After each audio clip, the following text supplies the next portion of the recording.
I'm just being handed breaking news. A new Smart Girls episode is about to begin. We go now live to Amy Poehler at the Smart Girls desk.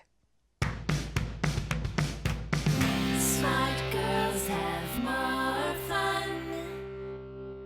Welcome to Smart Girls at the Party, the show that celebrates individuals who are changing the world by being themselves.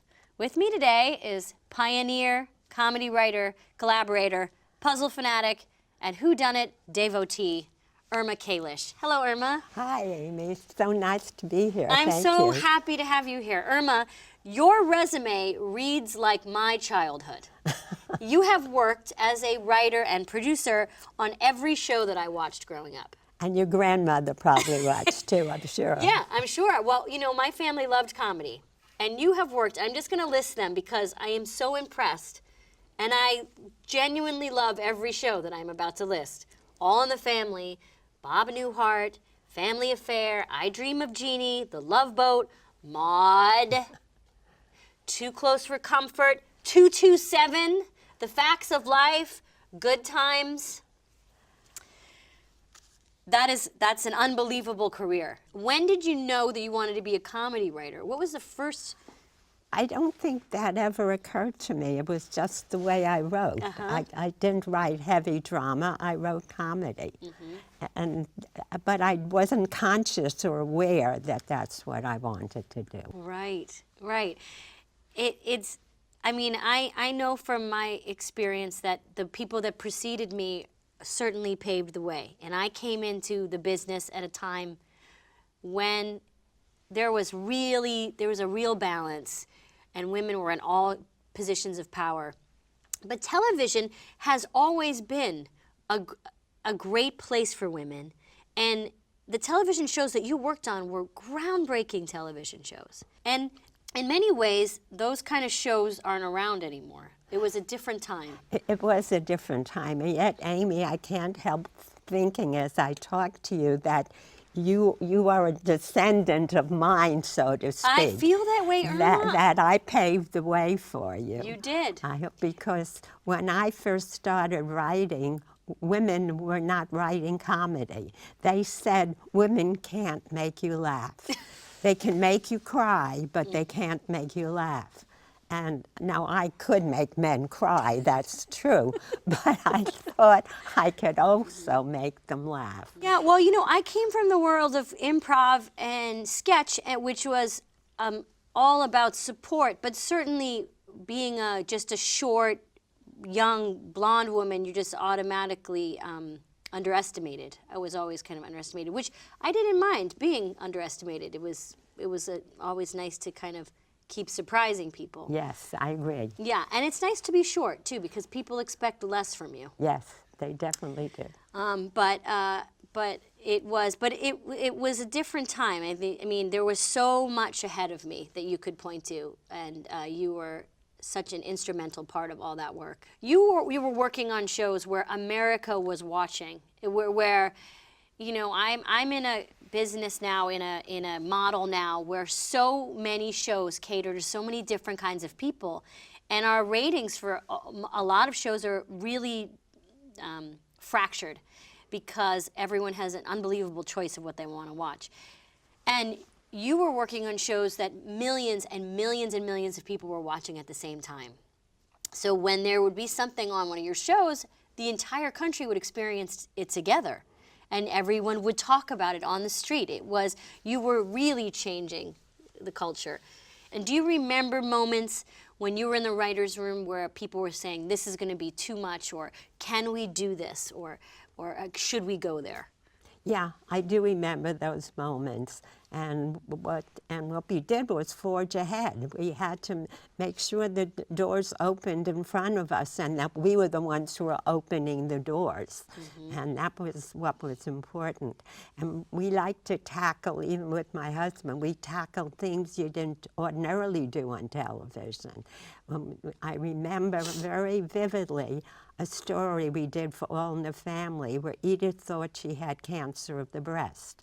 Now, how do you make that funny? Well, you don't make that funny, but you have the comedy around it that stem from the characters that have already been created. And it was shortly after that show aired that I happened to have lunch with a friend of mine, a childhood friend whom I hadn't seen for years. And she told me over lunch when we were catching up with each other that she had had cancer of the breast, and the only thing that pulled her through, not medically but spiritually, and encouraged her, was the fact she had seen this wonderful episode on All in the Family, and she didn't know that I had written it. Wow. She actually didn't know, but it struck me, what we write goes out there. It doesn't just stay in the studio with the studio audience. It's out there with all these people, and it affects them in some way or other. It's the most fulfilling part of the job, isn't it? When someone comes up to you Yes. and says, you got me through something. Your Yeah. comedy got me through Yes, something. and didn't know it was I even. It was the show that did it for her. That's So awesome. that was I effective. love All in the Family. I think it's the best sitcom that's ever been on TV. Were the actors nice? The actors were nice. Yeah, you hesitate. And I knew them all. And best of Who all, was your favorite? Norman Lear was my favorite. I love him. He was, in a sense, if I had to have a mentor, he was my mentor, because he Oh. always encouraged me. And he believed in women, and he Yes. had women on his shows. Who was your, of all, I know Norman was a huge influence on you. What actor did you love working with? Gosh, I can't say. It was like when I'm not near the man I love the man I'm near. I loved everyone Everyone I worked you with. loved. I loved. Because you work with great actors. Yeah. Yeah. George Clooney played Blair's boyfriend on The Facts of Life. That's right. I didn't know he was going to grow up to be George Clooney. I would have paid much more attention to him in those days. Who knew? A diamond in the rough. I know. I understand. I too feel I am a late bloomer. And I hope I, like Clooney, turn into a handsome middle-aged man Yeah. very soon. Now, these next episodes of Smart Girls are kind of focusing on how you can be a smart girl at any age. What's the best thing about getting older? Aha. The best thing about getting older is to, I guess, be appreciated by younger people, such as yourself, I would say. And in a sense, not really caring anymore. I mean, you've been there, done that, and if people want to put you down or do something bad, fine, you can live with it. And just keep going.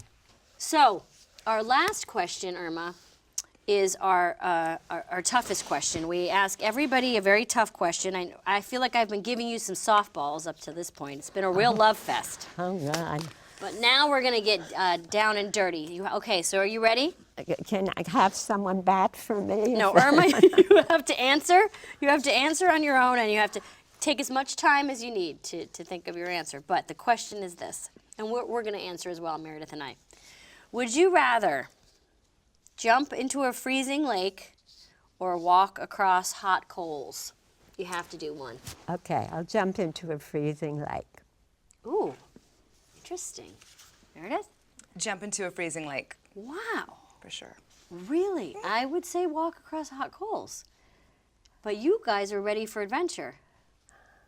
But you're very tough. Well, I feel like both of us will be in some pain, but it will both be temporary. And We can handle it. we can Yeah, handle it. we can Have you ever handle it. jumped into a cold lake? Yes, I have. Yes, I have. Yeah. I think I haven't. Maybe it's time. Thank you for being here, Irma. It was wonderful to talk to you. Well, I'm happy too because I see the results of my work right here, the result of my progress. I showed them, and women after me continue to do so. So thank you for that. Thanks, Amy. Irma. It's a pleasure. Thank you Thank so you. much. And we are going to end this episode the way we end every episode. 1, 2, 3, dance party!